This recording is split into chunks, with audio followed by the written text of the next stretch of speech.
Hey guys, welcome back to the channel. This is actually not going to be a review, but it's going to be a discussion on the top 5 mouse pads that I enjoy using right now. I've got the Artisan Zero Mid, I've got a Xtrfy GP4, I've got a Minerva in blue, I've got a Odin Infinity, and I've got the Tiger Esports, what I was calling the EBA, but it's pronounced UBA. Those new to the channel, I'm a former CS 1.6 professional and currently maining Apex Legends. I am an Apex Predator and currently Masters. Okay guys, so this is definitely a video that is predicated on a tweet that I had on Twitter where I was talking about my Esports UBA pad that I had been playing at least in Aim Labs, in Grid Shot, and Sphere Track. I was getting my highest scores on the Esports UBA on that particular day. And as you know from that tweet, if you saw it, I was testing all sorts of different pads in the different tests in Aim Labs. And particularly, I think that Sphere Track and Grid Shot are kind of the best to kind of play around to test yourself for flick shots, fast flick shots. And Sphere Track for, tracking as far as that slow controlled spray, that vertical movement when the ball kind of goes up and down, and certainly, a little bit faster of the tracking when the ball decides to, go on a trajectory that is just crazy. But I did test all of these pads. I tested them on different days. I tested them in different orders. And I did take an average of all of my scores to see what pads I played best on. And of course, I'm going to just say that I do not believe that this is a for sure indicator that you are going to play better on one pad in a particular game.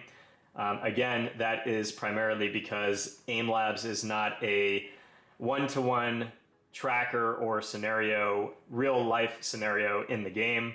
It's very seldom that you run into 5 guys in CS or 5 guys in Valorant and pop to their different heads like in Sphere Track. Usually you have very controlled movements, you're holding your angle, you're turning your corner, you're taking a peek at your point of view, and you are, you have your very controlled movement, you flick to a head, and maybe another guy pops out or 2 guys pop out, but very seldom do 5 guys pop out like in Grid Shot, where you're flicking from head. It's just not a real life scenario, so keep that in mind. But this is kind of just a fun way to test statistically if you're consistent or more consistent on a particular pad in a particular test in Aim Labs. And I've got the Xtrfy GP4. This was actually a recommendation from me by Tech Kyle. I actually love the appearance of the pad. I love the artwork. I love the feel of the pad. The foam is literally delicious. I mean, this thing is just comfortable. It is definitely, it's got a fair bit of dynamic friction. You can see that the mouse definitely comes to a stop more so than the UBA. But the pad is definitely pretty fast when you're ready to go, and definitely more controlled than the UBA. I do think that micro movements are controlled with the Tiger Esports UBA, but this is more muddy. And it's not muddy like a GameSense radar. It's not muddy like a GSR. It just has a little pinch of muddiness to it. So it is a very, very good control pad and one of my top recommendations if you are in need of a little bit more control than the Tiger Esports UBA. So I actually really enjoy using the GP4 in Apex and Valorant. I play very well with it, but it was dead last in my Aim Labs testing. And another favorite of mine is the Xray Pad Minerva. This is a coated pad, so it's definitely probably one of the least reliable as far as the surface material over time and the degradation of the material, but this is one of my favorite pads out of the box. It is definitely another little control pad, but again, the dynamic friction is almost to a point where, again, when you are ready to go, the mouse definitely is very, very fast, but it does come to a nice controlled stop, and micro adjustments and micro movements are very, very controlled. The padding is a little less squishy than the Xtrfy GP4, but as far as comfort value, it's about the same. I don't have an issue with my mouse sinking into either the Minerva or the GP4, which is fantastic. And for me, I think I like the Minerva, at least out of the box, a little bit more than the GP4. But it's so subtle that literally sometimes I find myself enjoying the GP4 more. Other times I find myself enjoying the Minerva more. But as far as my consistency in game in Valorant and Apex, I think that I am a little bit more consistent on the Minerva. And I did score higher on the Minerva than the GP4 in my aim labs testing. I thought I was actually going to do a lot better on the Minerva. It did offer me my highest score in Sphere Track, but that was an outlier. As far as consistency and averages, it was 4th in my testing. Up next, I do have the Odin Infinity. This is also one of my favorite pads to use right now. I think that if you need a little bit more control than the Minerva and the GP4, a portion of me literally kind of feels that this pad has a little bit more dynamic friction than the Minerva and the GP4, and I think that it has a little bit more static friction as well. Micro movements feel a little muddier, I would say, on the Odin Infinity than the Minerva and GP4. But there are points when you're using the GP4 that you kind of get a pinch of that muddiness a little bit more than the Infinity. But I do think that for me personally, although this is a great pad, I do think that I am playing better in game with the other two top picks that I scored highest in, which are the Tiger Esports UBA and the Artisan Zero Mid. And really, the Odin Infinity does deserve the hype. It is an absolutely phenomenal, well-balanced pad and just plays phenomenally. Okay, so one of my top performing pads is the Tiger Esports UBA. That was certainly proven true in aim labs, and of course it is still one of my top performing pads in Apex and Valorant. Throughout all the testing in aim labs, the Tiger Esports UBA was right under the Artisan as far as averages and top scores. It is a pad that definitely is not affected by humidity. After my initial review, I've used the same thing for about 3 weeks.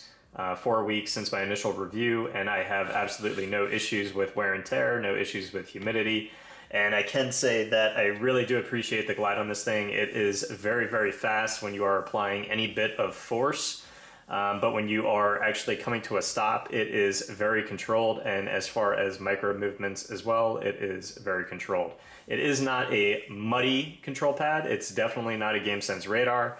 It goes fast when you want to go fast, and when you're ready to slow down, this thing can really go slow.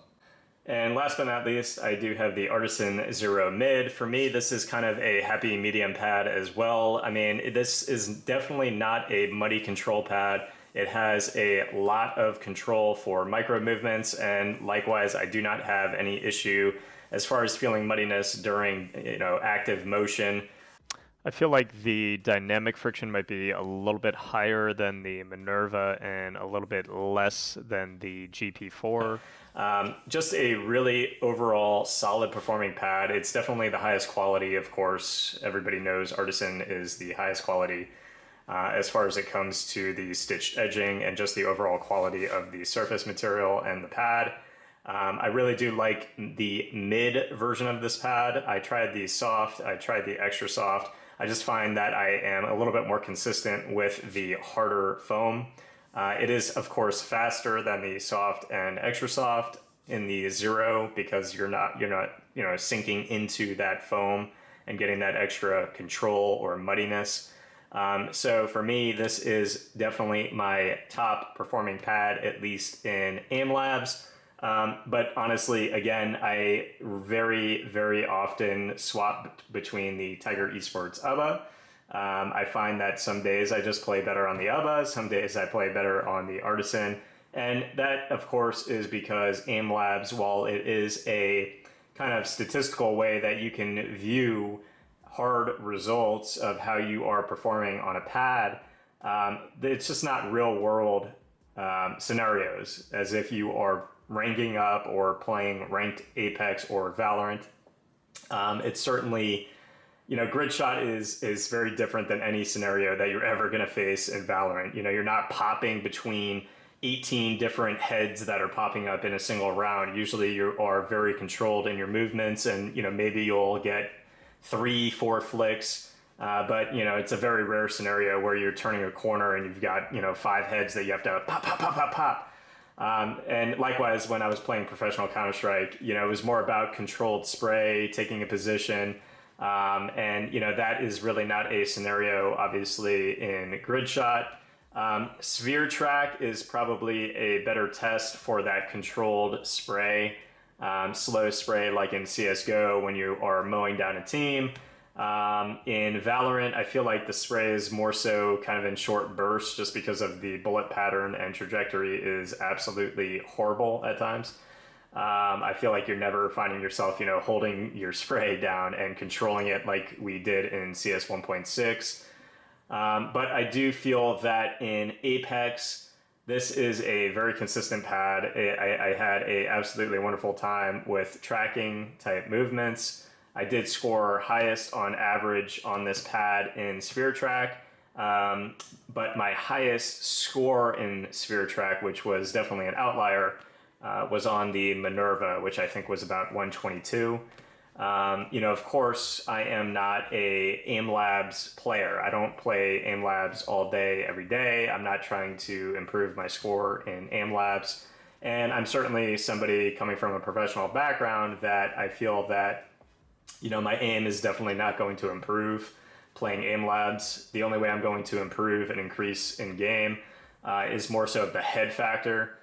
So I find that for me, it's just better to jump into a game, grind that game, grind, climb, play the ranked ladders, play the high-ranked, high-tier gameplay, and improve upon myself in that actual game with those scenarios in the game, as opposed to fake scenarios in AimLab. So I did track all of my scores for 3 separate days, doing 3 trials for each of the 2 tests on those 3 days, and the average scores were how the mousepads fell in that ranking.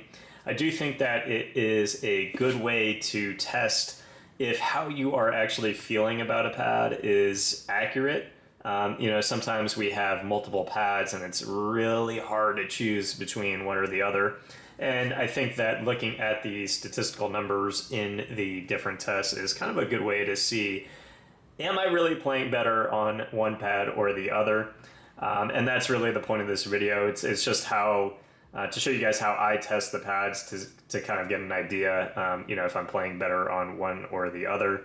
That's not to say that, one of these pads is better than the rest. One day I might be playing better on the Artisan. One day I might be playing better on the UBA. I might be playing better on the Odin, the Minerva, the GP4, etc. I'm the type of person, I just have fun swapping between different mice, swapping between different mouse pads. And I think that all of the pads in this video are extremely good. They all get the fresh seal of approval, and I'm definitely going to be putting a lot of hours on all of them because they are all awesome and they're all fun. But I do hope that this video helped you guys. Hopefully it is kind of a glimpse into one of the tricks that I use to kind of choose one pad or the other for certain types of games if I'm really struggling mentally with just subjectively picking one or the other. If this helped, guys, please leave a subscription to the channel, and I'll see you guys in the next review. Peace.